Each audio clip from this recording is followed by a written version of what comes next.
Halo teman film pecinta India lawas dimanapun kalian berada, selamat datang kembali di channel ini ya. Channelnya orang yang suka nonton film India lawas dan mau bernostalgia boleh gabung di sini tempatnya. Film lawas berikutnya yang akan Mimin bahas yaitu film yang berjudul Jurum. Film yang dirilis pada tahun 2005 ini diperankan oleh Bobby Dool, Lara Dutta, Gul Panag, dan masih banyak lagi yang lainnya. Film ini mengisahkan tentang seorang pengusaha kaya raya yang dituduh telah membunuh istrinya. Ingin tahu kisah selengkapnya? Yuk gak berlama-lama lagi kita kupas tuntas film ini. Oke guys, kita langsung saja ke alur ceritanya.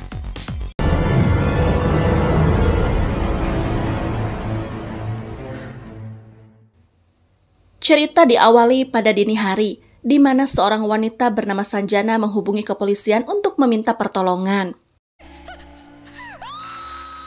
Beberapa jam kemudian, sekelompok polisi yang dipimpin oleh Inspektur Vishnu datang ke sebuah rumah yang diduga sumber telepon wanita tadi. Di sana terdapat seorang pria yang tak sadarkan diri dengan berlumuran darah. Dia bernama Avinash Malhotra. Avinash terkejut saat kedatangan polisi, apalagi keadaannya yang berlumuran darah.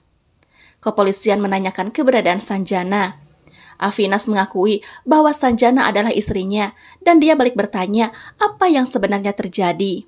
Inspektur Vishnu menyebutkan jika kemungkinan besar Sanjana telah dibunuh, namun mayatnya belum ditemukan. Avinash benar-benar bingung dan dia terus diinterogasi. Avinash mengatakan jika ini adalah rumah pertanian miliknya. Sekitar jam 1 malam tadi, dia kesini bersama istrinya, namun karena dia mabuk berat, dia tak tahu apa yang terjadi. Tak lama kepolisian menemukan sebilah pisau di bawah sofa. Dan oleh karena itu, kepolisian menahan Avinash atas tuduhan melenyapkan istrinya sendiri. Singkat cerita, Avinash sudah berada di ruang interogasi. Dia diperdengarkan rekaman suara yang diduga suara Sanjana yang meminta pertolongan kepada kepolisian dan menyebutkan nama suaminya. Namun telepon itu keburu terputus diiringi teriakan yang sangat histeris. Kepolisian terus menekan Avinash untuk mengakui bahwa Avinash lah yang membunuh istrinya. Namun Avinash bersikeras bahwa dia tidak tahu apa yang sebenarnya terjadi karena malam tadi dia mabuk berat dan tak mengingat apapun. Dia yakin jika istrinya diserang orang lain dan meminta kepolisian untuk mencari pelakunya. Tiba-tiba seseorang menerobos ke ruang interogasi. Dia adalah sahabat sekaligus kepercayaan Avinash bernama Rohit. Kebetulan, dia seorang pengacara. Dia memaksa masuk untuk mendampingi Avinash. Dia mengancam akan mengadukan kepolisian karena melakukan interogasi tanpa surat perintah dari pengadilan. Oleh karena itu, kepolisian memperbolehkannya untuk menemui Avinash. Rohit menanyakan apa yang sebenarnya terjadi karena yang dia tahu semalam Avinash dan Sanjana pergi ke pesta. Lalu mengapa bisa sampai ke rumah pertanian? Dia tak mengerti mengapa bisa ada darah dan juga ada rekaman suara Sanjana yang meminta pertolongan polisi. Dan yang paling dia tak mengerti, di manakah keberadaan Sanjana sekarang? Avinash yang kebingungan tak bisa menjawab karena dia juga tak mengetahui apa yang sebenarnya terjadi.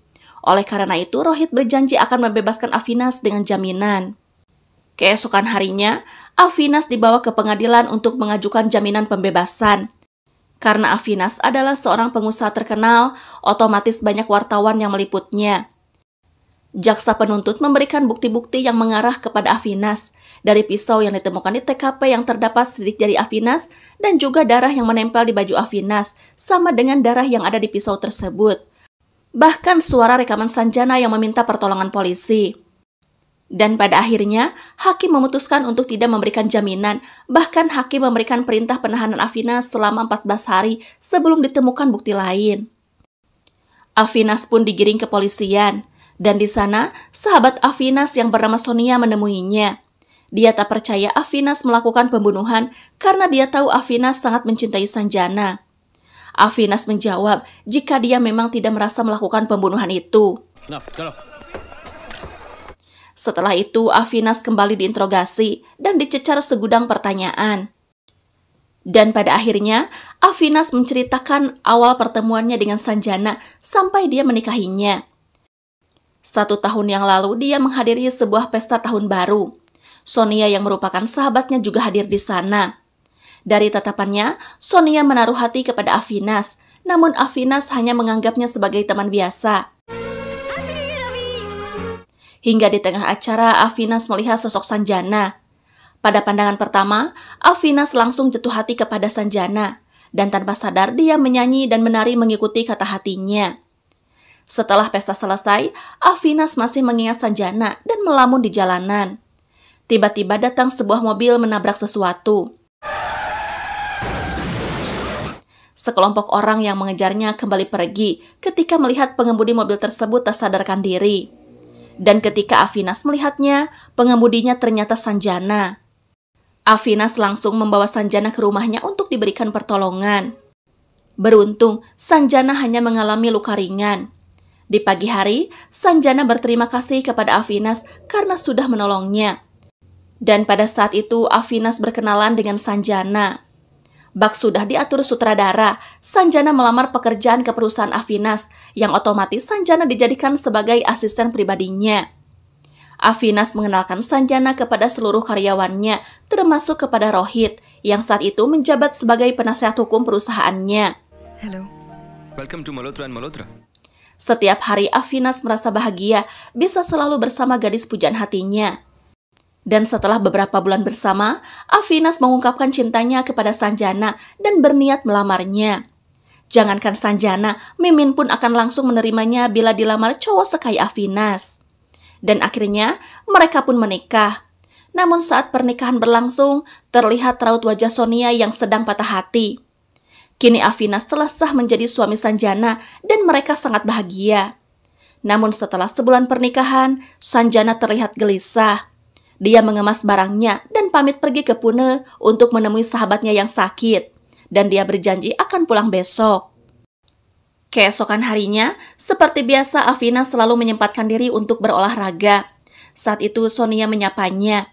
Dia mengeluh kepada Afinas tentang Sanjana yang seakan membencinya dan tak membalas sapaannya. Afinas bertanya kapan Sonia bertemu Sanjana. Sonia mengatakan tadi malam di Hotel Seaview.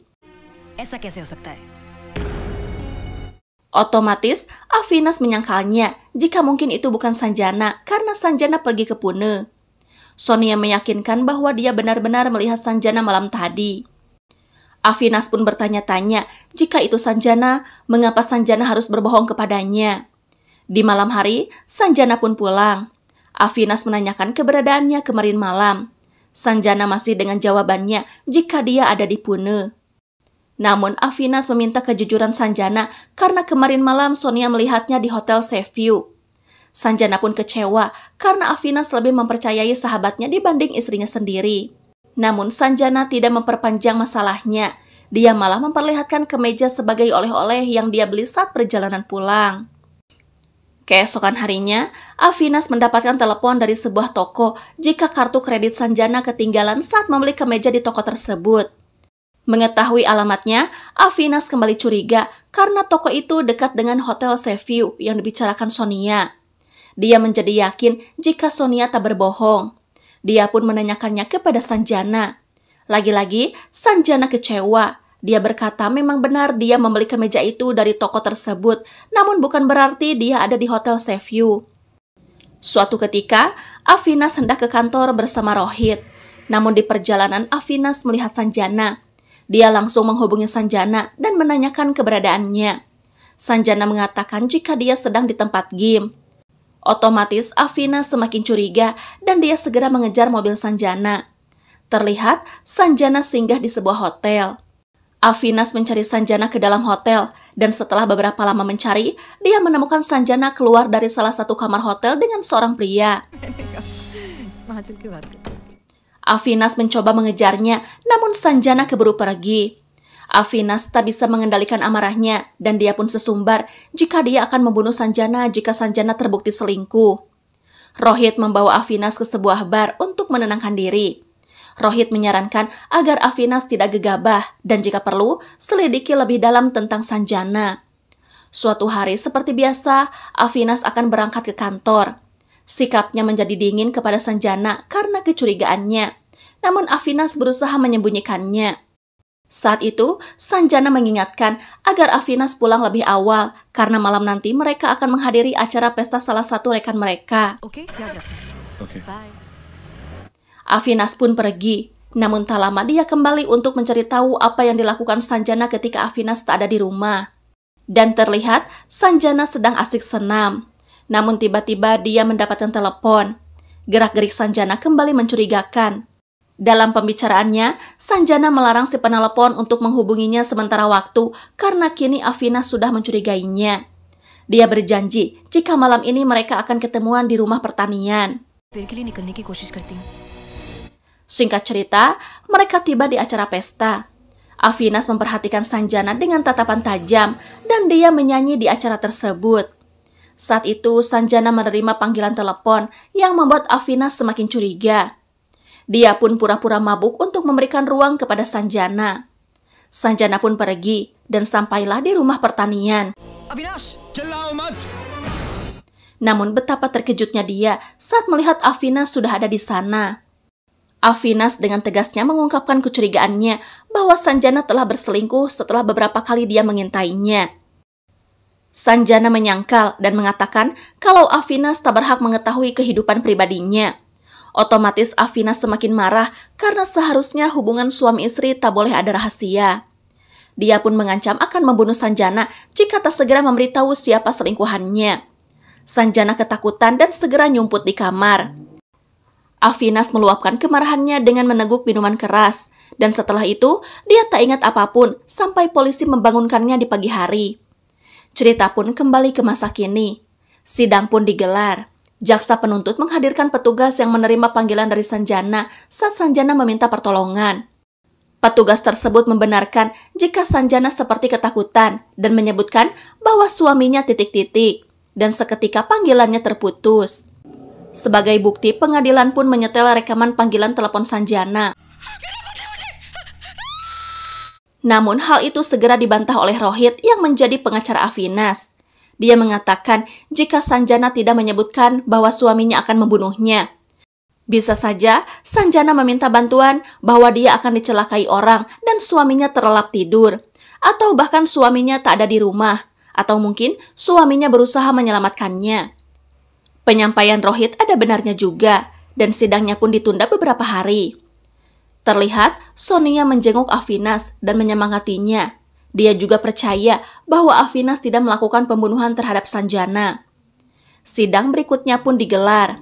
Rohit memanggil dokter forensik yang menyatakan bahwa sidik jari Avinas ada di pisau yang menjadi barang bukti. Rohit pun mengumpamakan jika pisau itu dipegang oleh dokter, yang pasti pisau itu terdapat sidik jari dokter. Dan dia akan ke rumah dokter membawa pisau itu menggunakan pelindung untuk membunuh istri dokter. Dokter pun marah dan Rohit mencela jika mungkin ini juga yang terjadi kepada Avinas. Semua pernyataan Rohit masuk akal di mata hukum dan hakim hendak memutuskan untuk membebaskan Avinas dengan jaminan sampai mayat Sanjana ditemukan. Tiba-tiba seorang pria datang. Dia bernama Chamanlal yang merupakan paman Sanjana. Chamanlal berkata kepada hakim jika selama ini yang ditemui Sanjana diam-diam adalah dirinya. Namun Avinas menganggap Sanjana berselingkuh. Hakim pun meminta Chamanlal untuk menceritakan apa yang dia ketahui. Chamanlal mengungkapkan bahwa Sanjana anak seorang pelacur. Dia menjual diri hanya untuk memberi makan Sanjana, menyekolahkannya, dan juga untuk kebahagiaannya. Sanjana dari kecil dititipkan kepada Chamanlal, dan ibu Sanjana selalu mengiriminya uang. Namun ketika ibu Sanjana meninggal, dia berhenti mendapatkan uang, sehingga dia memaksa Sanjana menghasilkan uang dengan menjadikannya pelacur juga. Namun Sanjana menolak dan pergi darinya dengan memilih hidup sendirian. Beberapa tahun setelah tak bertemu, dia mengetahui Sanjana menikah dengan seorang pengusaha kaya raya. Oleh karena itu, dia menemui kembali Sanjana dengan memerasnya jika dia akan memberitahu suaminya tentang masa lalu Sanjana. Sanjana tak mau suaminya tahu dan dengan terpaksa memberinya uang tanpa diketahui suaminya. Dan pada malam itu, dia kembali meminta uang. Sanjana mengajaknya ketemuan di rumah pertanian milik suaminya. Namun pada saat dia sampai di sana, dia melihat Avinas membunuh Sanjana karena mencurigainya berselingkuh dan mayatnya dikubur di belakang rumah pertanian.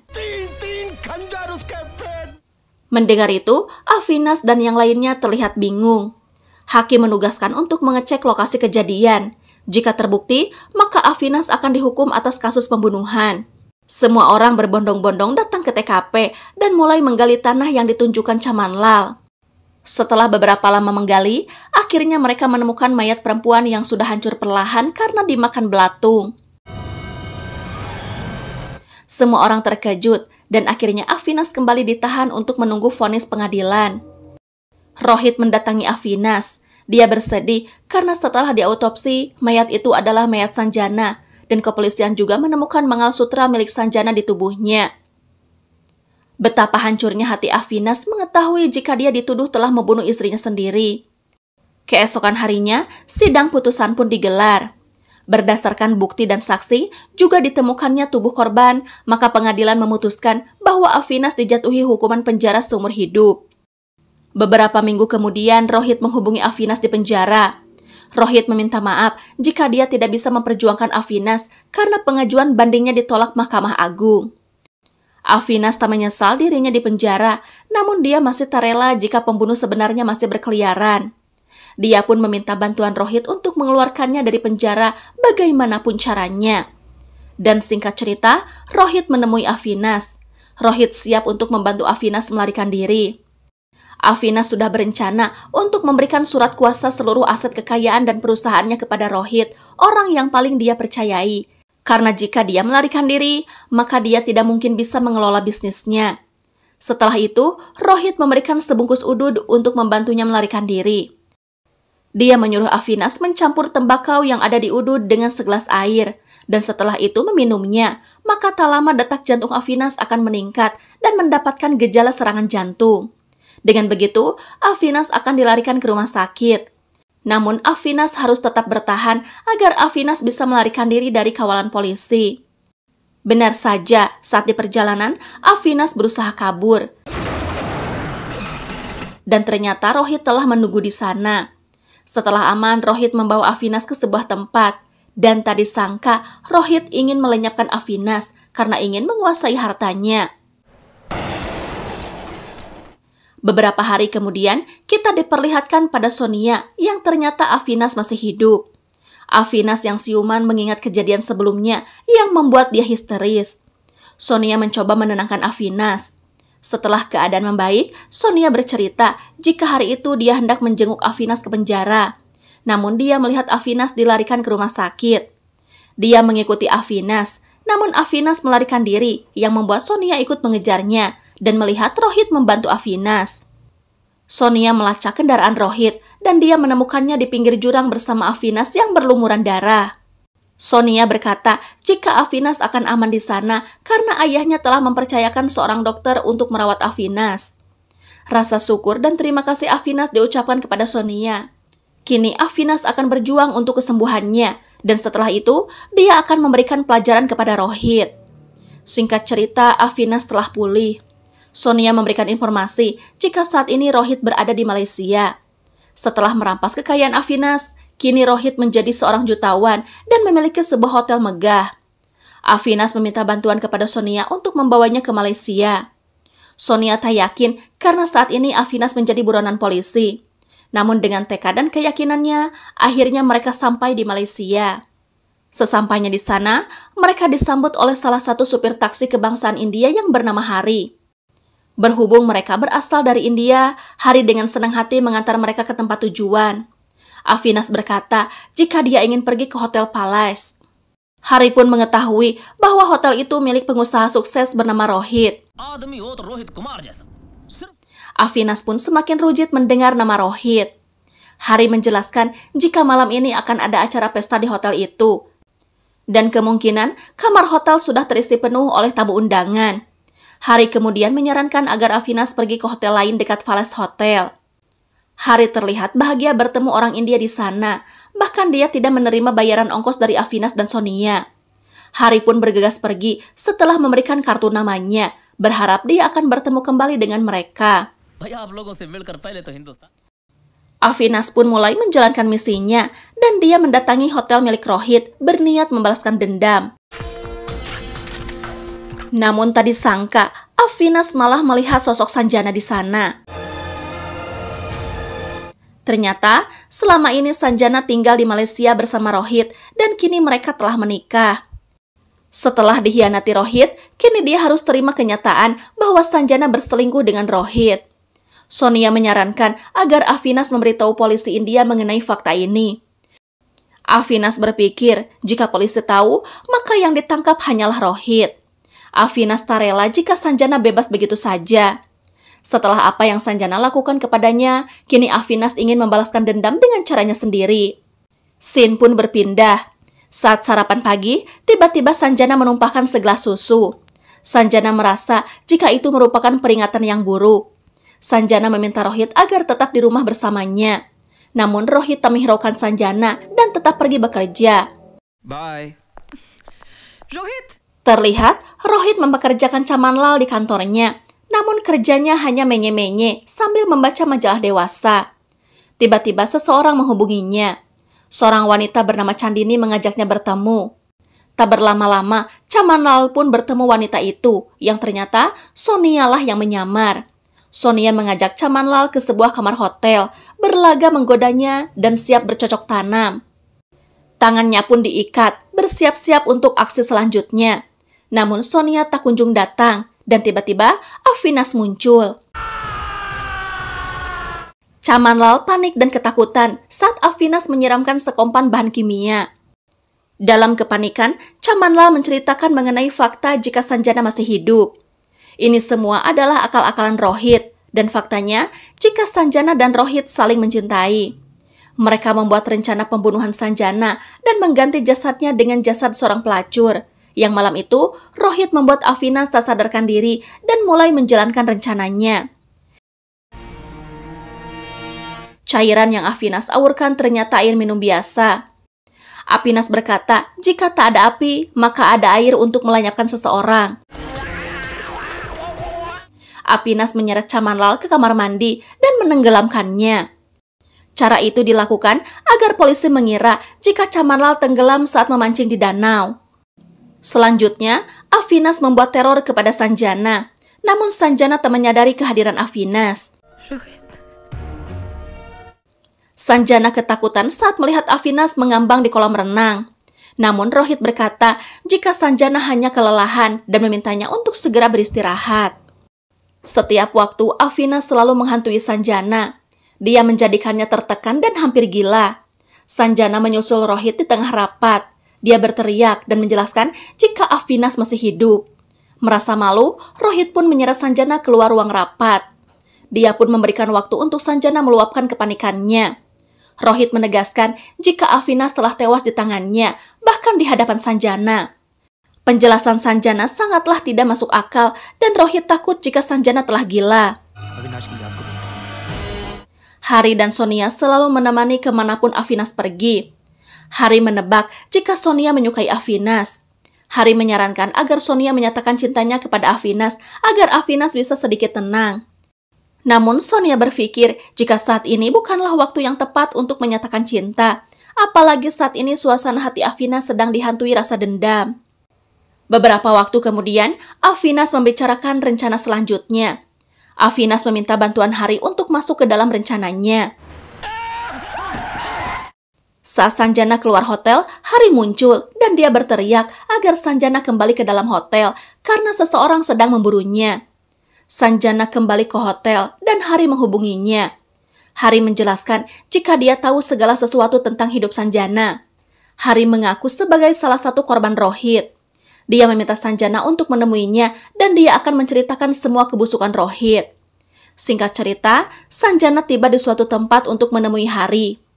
Di sana Hari menjelaskan jika semua ini adalah konspirasi Rohit untuk menguasai semua hartanya tanpa Sanjana.